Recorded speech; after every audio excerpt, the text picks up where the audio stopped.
Alright, so hi everyone, welcome back to the bankers grade guys. आप लोगों का हार्दिक स्वागत है। एग्जामिनेशन 28 दिसंबर को है, आरआरबी स्किल टू स्किल 3 का। उसी में वैल्यू ऐड करते हुए आप लोगों की कंटिन्यूटी बनी रहे, प्रिपरेशन की तरफ आपको रियलाइजेशन रहे दैट यस, प्रिपरेशन करने से एग्जाम क्रैक होगा। उसी में वैल्यू ऐड करते हुए आज का सेशन हम लोगों का डेडिकेटेड है अक्टूबर मंथ के फाइनेंशियल अवेयरनेस के एमसीक्यूज के ऊपर। ये वही पैटर्न है जो लास्ट ईयर या उससे पहले आप लोगों के एग्जाम में पूछे गए, सो दैट कि आपकी कंटिन्यूटी बनी रहे, आपकी प्रिपरेशन होती रहे और आपको रियलाइजेशन रहे दैट ये 2 महीना है या 1.5 महीना है, जितना भी टाइम हमारे लिए अवेलेबल है, यही हमारी एग्जाम को क्रैक करवाएगा।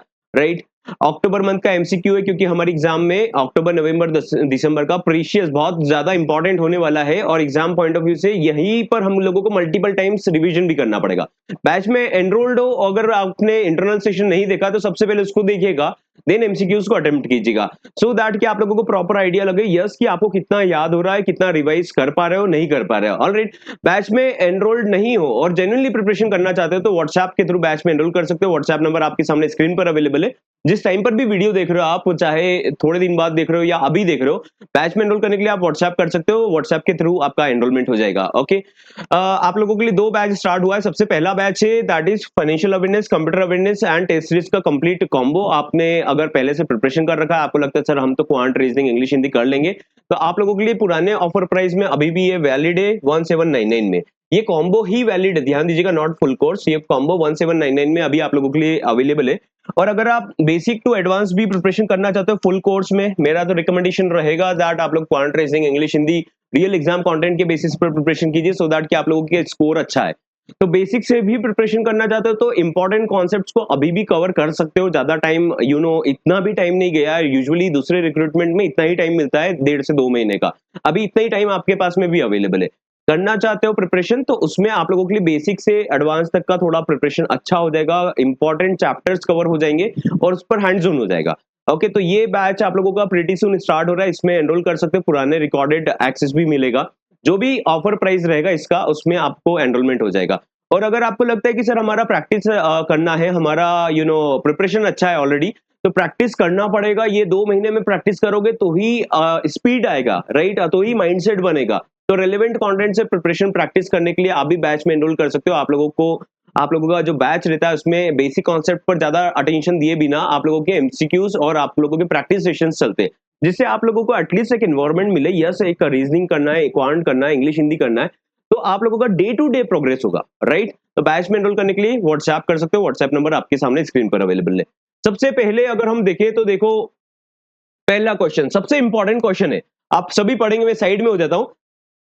As per the new nomination rules, guys अभी न्यू नॉमिनेशन रूल्स बहुत टाइम से आपको पता है कि पास होने का चल रहा था, तो नवंबर 1 से इसको है ना इफेक्टिव कर दिया गया है under the banking laws amendment act 2025। अब उसके अंतर्गत how many nominees can a depositor assign for a single deposit account. Deposit account की बात हो रही है और डिपॉजिट अकाउंट पे नॉमिनेशन रूल जो अपडेट हुआ है उसके तहत कितने नॉमिनीज अब अपडेट हो सकते हैं सिंगल डिपॉजिट अकाउंट पर। 2 हो सकते हैं, 3 हो सकते हैं, 4 हो सकते हैं, 5 हो सकते हैं। आई होप आप लोगों का करेक्ट आंसर आना स्टार्ट हो गया होगा। और जितने भी कैंडिडेट्स का प्रॉपर्ली करेक्ट आते हैं ना, तो आप लोग प्लीज कमेंट सेक्शन पर बताना, क्योंकि आप लोगों के एमसीक्यू सेशन ऐसे ही आते रहे। आप लोगों के लिए हेल्पफुल रहेगा तो और सेशंस आएंगे, हेल्पफुल नहीं रहेगा तो फिर आप लोग समझ सकते हो कि फिर उसको प्रोड्यूस करने का इतना मीनिंग नहीं रहेगा। तो करेक्ट आंसर इज 4 गाइस, है ना, करेक्ट आंसर इज 4। बहुत सारे कैंडिडेट्स बोलते हैं सर मार्क कर दिया करो, ग्रीन मार्क कर दिया करो, ये मार्क कर दिया मैंने। The correct answer is 4। ठीक है, 4 नॉमिनी अपडेट हो सकते हैं। लॉ पास हो चुका है 1 नवंबर। इस टाइप से भी क्वेश्चन आ सकता है, कौन सी डेट से इफेक्टिव है।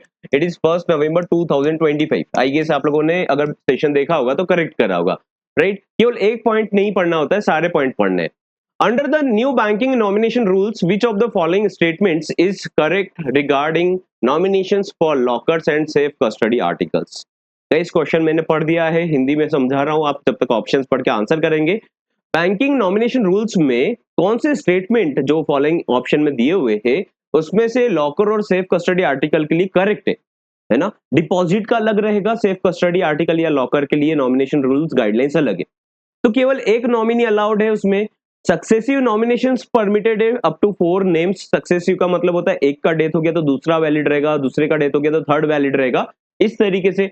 या both simultaneous and successive nominations are allowed. Simultaneous का यहाँ पर मतलब है कि परसेंटेज बेस पर आपका नॉमिनेशन अलाउड है, लाइक किसी को 20% का शेयर मिलेगा, किसी को 30% का, ऐसे टोटल 100% में डिवाइड कर दिया जाएगा। No nomination facilities available. Locker में क्या करेक्ट ऑप्शन रहेगा?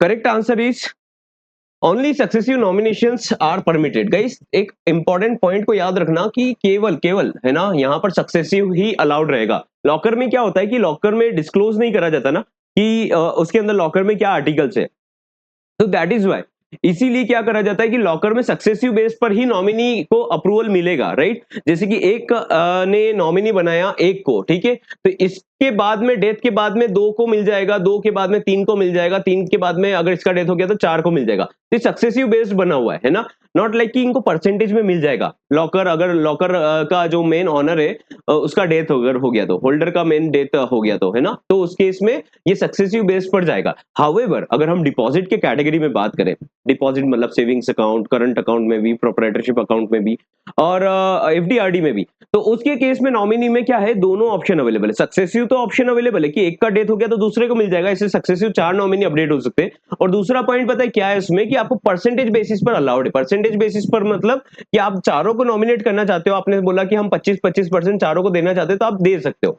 है ना, परसेंटेज बेसिस पर भी नॉमिनेट कर सकते हो। लेकिन किस में? केवल डिपॉजिट अकाउंट्स में, लॉकर में नहीं, सेफ कस्टडी आर्टिकल में बिल्कुल नहीं। ऑलराइट, तो आगे चलते हैं नेक्स्ट क्वेश्चन। आई होप आपने इसका करेक्ट आंसर करा होगा। Next question is recently NPCI international signed an MOU with which Japanese company to enable UPI payments for Indian tourists in Japan। देखो हाल ही में अभी एक जापानीज कंपनी है, टेक कंपनी है, सोल्यूशन प्रोवाइडर कंपनी है, जिसने एनपीसीआई इंटरनेशनल के साथ में साइन करा है एमओयू, है ना। NPCI national payment corporation of India, जो कि हमारे ऑनलाइन डिजिटल पेमेंट्स के बारे में टेक केयर करता है, तो यूपीआई मेनली उसके अंडर में आता है, एनईएफटी आरटीजीएस आरबीआई के अंडर में आता है। तो यूपीआई का जो एनपीसीआई टेक केयर कर रहा है, उसने एमओयू साइन करा है जापान की कंपनी के साथ में, है ना, तो दैट की इंडियन टूरिस्ट वहां पर जाएंगे तो यूपीआई का यूज कर सके। वो कौन सी कंपनी का नाम है? सॉफ्ट बैंक है, मित्सुबिशी यूएफजी फाइनेंशियल ग्रुप है, एनडबल डेटा जापान है, या सुमितोमो मित्सुई बैंकिंग कॉर्पोरेशन है। करेक्ट आंसर आप लोगों को बताना है ABCD। सेशन लंबा होता है तो भी आप लोग प्रॉपर्ली देखना, गई आप ही के काम का है, आप ही के दिमाग में रहेगा।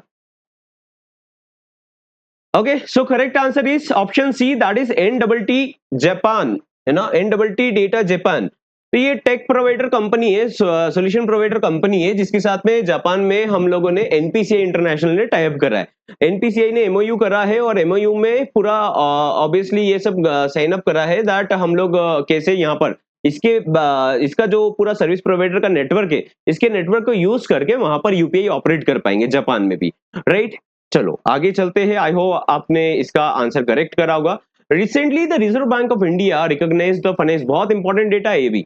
Recently the Reserve Bank of India recognised the finance industry development council FIDC, है ना। आरबीआई ने अभी हाल ही में रिकॉग्नाइज करा है FIDC। FIDC क्या है? Finance industry development council. उसको सेल्फ रेगुलेटरी ऑर्गेनाइजेशन के तहत पर उसको रिकॉग्नाइज करा है ना, सेल्फ रेगुलेटरी ऑर्गेनाइजेशन बना दिया गया है, ऐसा समझिए, है ना। सेल्फ रेगुलेटरी ऑर्गेनाइजेशन क्या होता है? जहां पर ये उस पर्टिकुलर डोमेन में, है ना, पर्टिकुलर डोमेन में एक क्लास मॉनिटर जैसा काम कर सकते हैं, कुछ पॉलिसीज बना सकते हैं, सेल्फ रेगुलेट कर सकते हैं, लेकिन इनका कंडीशन होता है नॉट प्रॉफिट होना चाहिए, राइट। तो ऐसी कंपनीज को आरबीआई क्या करता है, उनको रिकॉग्नाइज करता है, उनको हाईलाइट करता है कि आप एसआरओ हो, अब आप एसआरओ के तहत में काम कर सकते हो, ठीक है। तो एसआरओ के लिए FIDC को अप्रूवल मिल चुका है। अब वो किस कैटेगरी में एसआरओ बना हुआ है ये आपको बताना है। माइक्रो फाइनेंस में काम करेगा, एनबीएफसी में काम करेगा, अर्बन कोऑपरेटिव बैंक में काम करेगा, या हाउसिंग फाइनेंस कॉर्पोरेशन में कंपनीज में काम करेगा। एसआरओ मतलब सेल्फ रेगुलेटरी ऑर्गेनाइजेशन। 2022-23 में स्टार्ट हुआ था, आपकी एग्जाम में लास्ट ईयर क्वेश्चन भी आए थे इससे। तो FIDC को रिकॉग्निशन मिला है रिसेंटली और ये कैटेगरी में काम करेगा, that is NBFC, non banking financial companies के क्राइटेरिया में ये काम करेगा। कौन, क्या नाम है? नाम भी याद रखना, FIDC का फुल फॉर्म क्या है? Finance industry development council. Okay, तो ये याद रखना, आरबीआई ने अप्रूव कर दिया है एसआरओ मतलब सेल्फ रेगुलेटरी ऑर्गेनाइजेशन, NBFC। तो मैं हैंड टू हैंड आप लोगों को थोड़ा वापस से याद भी कराते चल रहा हूँ। ओके, सबसे और इंपॉर्टेंट डेटा अब आने स्टार्ट हो गए हैं, that is the harbinger 2025। Guys ये आरबीआई का, चलो ठीक है, the harbinger 2025 innovation for transformation has been launched by which organisation. अभी हाल ही में एक इवेंट लॉन्च हुआ है हार्बिंजर 2025। तो ये कौन से इंस्टीट्यूशन ने इसको लॉन्च करा है? You need to tell it, कौन से इंस्टीट्यूशन ने इसको लॉन्च करा है? नीति आयोग ने करा है, रिजर्व बैंक ने करा है, सेबी ने करा है, मिनिस्ट्री ऑफ फाइनेंस ने करा है। तो करेक्ट आंसर इज, यहाँ पर आप देख पा रहे हो, मैंने बोल भी दिया था, that is reserve Bank of India ने इसको कर रहा है, राइट। अब what is the theme of harbinger 2025? अब आपको बताना है थीम क्या है ना, थीम के ऊपर क्वेश्चन आता है। ओके, तो ये थीम क्या है? इस बार का थीम क्या था? आप लोगों को इसका आंसर करना है, बैंकिंग बियॉन्ड बॉर्डर्स, या digital India secure and smart, tech for tomorrow, secure banking powered by identity, integrity and inclusivity. इनमें से आपको आंसर करना है थीम क्या है हार्बिंजर 2025 का। इनमें से आपको आंसर करना है थीम क्या है हार्बिंजर 2025 का। तो करेक्ट आंसर क्या है? Secure banking powered by identity, integrity and inclusivity, है ना। तो फाइनेंशियल इंक्लूजन पर भी काम करना है, आईडी के ऊपर भी काम करना है, इंटीग्रिटी के ऊपर भी काम करना है, सिक्योर बैंकिंग के ऊपर काम करना है। तो ये हार्बिंजर का एक प्लेटफॉर्म है जहां पर आरबीआई क्या करेगा, आरबीआई इनको इनवाइट करता है, फिनटेक कंपनीज को इनवाइट करता है और बुलाता है और बताता है हमारी प्रॉब्लम्स ये है, आप फिनटेक कंपनीज जो काम कर रही हो आप इसके अराउंड में प्रॉब्लम्स पर सॉल्यूशन लेकर आइए। आप लेकर आएंगे तो हम रिवॉर्ड देंगे, आपको अपॉर्चुनिटीज देंगे, तो आप इसके प्लेटफॉर्म पर, हमारे प्लेटफॉर्म पर काम कीजिए, बैंकिंग जो फाइनेंस का बैकग्राउंड है उसके ऊपर काम कीजिए। तो उसको सिक्योर्ड बनाना है, आइडेंटिटी मतलब लोगों की आइडेंटिटी सिक्योर्ड रहे, इंटीग्रिटी बनी रहे, और इंक्लूसिविटी मतलब financial inclusion easy to access भी रहे, राइट। तो इस थीम के ऊपर इन्होंने प्लान करा है, that will be the correct answer.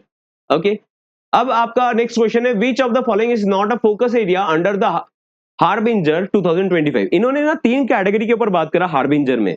Harbinger में इन्होंने तीन कैटेगरी के ऊपर बात करा, दैट इज थर्ड कैटेगरी अगर हम देखें, which of the following is not a focus under the harbinger 2025? तो तीन फोकस एरिया के ऊपर बात करा है और तीन में से इनमें से कौन सा एक फोकस एरिया नहीं है? You need to answer. Okay, open banking API for export import credit, offline CBDC, enhancing trust and tokenised KYC. इनमें से कौन सा करेक्ट आंसर है? नहीं है ना, फोकस एरिया नहीं है हार्बिंजर का। हार्बिंजर में की 3 पॉइंट्स को फोकस करा जा रहा है, उसमें से इसमें से कौन सा नहीं है? तो देखो, ऑफलाइन सीबीडीसी है ना, सीबीडीसी क्या है? पायलट प्रोजेक्ट था, ठीक है। यहाँ पर हम लोग जो हमारा डिजिटल करेंसी है ना, सेंट्रल बैंक डिजिटल करेंसी है, उसके ऊपर इन्होंने ऑफलाइन पेमेंट के ऊपर डिमांड करा है कि ऑफलाइन पेमेंट पर सॉल्यूशन ला कर दीजिए, बिना इंटरनेट के, बिना नेटवर्क के जो कस्टमर्स है वो डिजिटल करेंसी को यूज कर पाए। आपको पता होगा कि डिजिटल करेंसी का पायलट प्रोजेक्ट चल रहा है, राइट। उसके बारे में हमने इंटरनली डिस्कस करा है। एनहांस करना ट्रस्ट को, है ना, ट्रस्ट बढ़ाना है, ऑब्वियसली वो भी एक कहानी है। और टोकनाइज्ड केवाईसी मतलब जो केवाईसी होता है उसमें आप जानते हो कि आधार कार्ड ये सब यू नो जो भी एम्प्लॉइज रहता है, एम्प्लॉयर रहते हैं, सभी के पास में डॉक्यूमेंट डिटेल रहता है।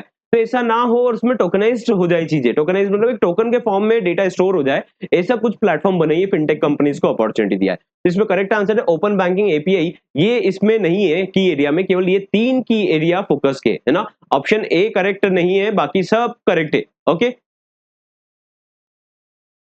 Next question is when did the registration for harbinger 2025 begin? इससे एक क्वेश्चन आने के चांसेस है, बहुत ज्यादा बड़ा इवेंट है ये। 8 अक्टूबर 2025, 15 सितंबर 2025, या 1 नवंबर 2025, या 23 अक्टूबर 2025? कब से रजिस्ट्रेशन स्टार्ट हुए इसकी? डेट तो अब आप लोगों को पता होगा, आपने पढ़ रखा होगा, नहीं पता है तो वो याद करना पड़ेगा। 23 October is the correct answer. What is the price amount? अच्छा, अब ये आपने देखा हार्बिंजर में बुला तो लिया, लेकिन प्राइस भी देंगे या नहीं देंगे? फिनटेक क्यों काम करेगा, तो यहाँ पर प्राइस भी मिलेगा, स्टूडेंट्स ये सब भी काम कर सकते हैं, आप लोग भी जा सकते हो अगर आपको अच्छा कॉन्सेप्ट है तो। What is the price amount for the winner of each problem statement under harbinger 2025? 20 lakh का प्राइज मनी मिलेगा, 25 लाख का मिलेगा, 40 लाख का मिलेगा, या 10 लाख का मिलेगा? आपको करेक्ट आंसर बताना है इसमें, 20, 25, 40 या 10। करेक्ट आंसर इज 40 लाख का यहाँ पर विनर को प्राइज मिलेगा। और जो रनर अप मतलब जो सेकंड आएंगी टीम या जो भी पर्सन, तो उसमें 20 लाख का इनको प्राइज मिलेगा। और 20 lakh is reserve for the best all women team, है ना। बेस्ट ऑल वीमेन टीम के लिए एक सेपरेट प्राइज अवार्ड रखा जाएगा, that is for 20 lakhs। Okay, now the question, which fintech company, अच्छा यहाँ पर 5 लाख का एक स्कॉलरशिप या स्टाइपेंड भी मिलेगा, है ना। किसको मिलेगा? जिसका सिलेक्शन होगा। तो प्रोटोटाइप बनाएंगे ना, प्रोटोटाइप मतलब क्या होता है? सैंपल बनाएंगे। अब सैंपल बनाएंगे तो उसमें खर्चा भी होगा और सक्सेस हो ना हो जरूरी नहीं है, बट आरबीआई तो चाहेगा कि आप रिसर्च करें। तो रिसर्च करने के लिए 5 लाख का इनको क्या मिलेगा, मॉनेटरी सपोर्ट मिलेगा। Which fintech company has recently enabled UPI payments for NRIs using international mobile numbers without requiring an Indian SIM card? आपको पता है कि यूपीआई करना है तो उसमें इंडियन सिम कार्ड का रिक्वायरमेंट होता है। तो अभी एक कंपनी है ना, वो फर्स्ट कंपनी ऐसा बन गया जिसने एनआरआई कस्टमर्स के लिए फॉरेन नंबर से भी रजिस्ट्रेशन स्टार्ट कर दिया। उसमें आपको नाम बताना है, पेटीएम है, फोन पे है, गूगल पे है या अमेजन पे। So guys correct answer is Paytm. Okay, Paytm अगर आपने करा है तो करेक्ट आंसर है। अदरवाइज आप थोड़ा सा और इसको एक बार रिवाइज करना। आई होप अभी तक आपके अच्छे आंसर्स आ रहे हैं। देखो अभी एक कमीशन पास हो गया है। कमीशन मतलब कि सैलरी से रिलेटेड एक कमीशन पास हुआ है। The union cabinet has recently approved for the formation of पे commission, which pay commission to revise the pay, pension and allowances of central government employees and pensioners। अभी हाल ही में यूनियन कैबिनेट ने approve कर दिया है formation of a new commission. तो वो कौन से नंबर का कमीशन है, 6 थे, 8 थे, 7 थे, 9 थे? तो अगर आप अवेयर होंगे तो आपको पता होगा दैट अभी रिसेंटली 8th सेंट्रल पे कमीशन पास हो चुका है। तो इसका आप लोगों के फाइनेंशियल अवेयरनेस में बहुत इंपॉर्टेंट रोल रहता है क्योंकि ये फाइनेंस से रिलेटेड है। ऑलराइट, और ये पूरा बजटिंग के ऊपर रहता है। तो who has been appointed as the chairperson, जब ये कमीशन बना तो इसमें अपॉइंटेड कौन हुए 8th सेंट्रल पे कमीशन में, है ना? चेयरपर्सन कौन है? ये 8th पे कमीशन आपका आया है, इसमें चेयरपर्सन कौन है? जस्टिस रिटायर्ड अशोक भूषण जी है, जस्टिस रंजना प्रकाश देसाई जी है, प्रोफेसर पुलक घोष जी है, पंकज जैन जी है। कौन करेक्ट आंसर है आपका बताना है, एबीसीडी। जो correct answer is option B, justice Ranjana Prasad Desai ji है ना? ये याद रखना। 8th पे कमीशन तो पास हो गया, आपको पता है कि सर हमें तो पता है पास हो गया, बट कौन थे जस्टिस आपको याद रखना है। आई मीन टू से चेयरपर्सन कौन है उसको याद रखना है। बट यहाँ पर भी प्रोफेसर पुलक घोष भी यहाँ पर पार्ट टाइम मेंबर रहेंगे, ठीक है? हेड इन्होंने करा था। Which of the following banks has placed $1 billion under the HSBC innovation? अब तो नाम ही बता दोगे, इसमें तो देखकर समझ में आ गया। ठीक है, तो मैं आपको समझा देता हूँ। अभी स्टार्टअप के लिए एचएसबीसी ने स्पेशल एक प्रोग्राम लॉन्च करा। उसके लिए इन्होंने फंडिंग की व्यवस्था जो करी है $1 बिलियन की करी है। तो बहुत इंपॉर्टेंट डेटा है हमारे लिए, इंडिया के लिए भी। अब इसका नेक्स्ट क्वेश्चन आप लोग आंसर करेंगे। That is under HSBC innovation banking, है ना? इंडिया का इनिशिएटिव इन्होंने प्लान करा है। तो what type of funding is being offered to startup? अब फंडिंग तो मिलेगा स्टार्टअप को, लेकिन किस टाइप का मिलेगा? एचएसबीसी देगा फंडिंग। $1 बिलियन को प्लेस करने का प्लान भी करा गया है। 8800 करोड़, 8800 करोड़ अप्रोक्सीमेटली हो जाएगा फिगर। तो कौन से टाइप का स्टार्टअप को फंडिंग का ऑप्शन मिलेगा? नॉन डाइल्यूटिव डेट फंडिंग मिलेगा, इक्विटी बेस्ड वेंचर कैपिटल मिलेगा, गवर्नमेंट ग्रांट मिलेगा, कन्वर्टेबल डिबेंचर फंडिंग मिलेगा।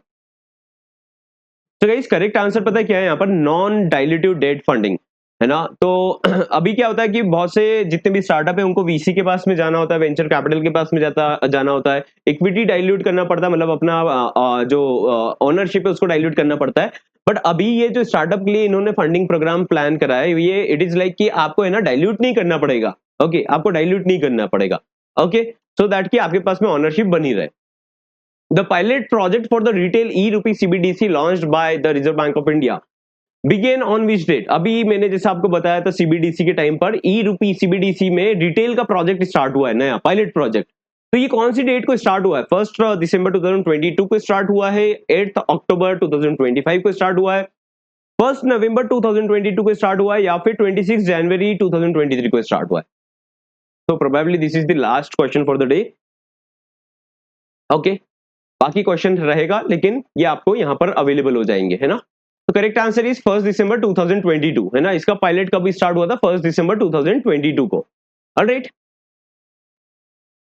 हु इज द, चलो एक और क्वेश्चन कर लेते हैं। Who is the chief general manager leading the RBI retail sandbox for digital currency? Sandbox का मतलब क्या होता है? आरबीआई का एक सैंडबॉक्स का और प्लेटफॉर्म चलता है जहां पर वो टेस्टिंग एनवायरनमेंट देते हैं।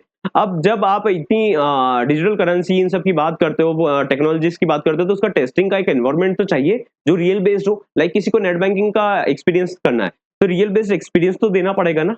तो दैट इज वाई आरबीआई क्या करता है, सैंडबॉक्स के नाम से, आप सैंडबॉक्स मतलब टेस्टिंग एनवायरनमेंट। तो ये डिजिटल करेंसी के लिए भी टेस्टिंग एनवायरनमेंट दे रहा है। तो यहाँ पर एक चीफ जनरल मैनेजर है जो कि लीड कर रहे हैं सैंडबॉक्स को, रिटेल सीबीडीसी वाले को। डिजिटल करेंसी के सैंडबॉक्स मतलब डिजिटल करेंसी जो टेस्टिंग हो रहा है उसके सैंडबॉक्स को लीड करने वाले आरबीआई के general manager, chief general manager का नाम क्या है?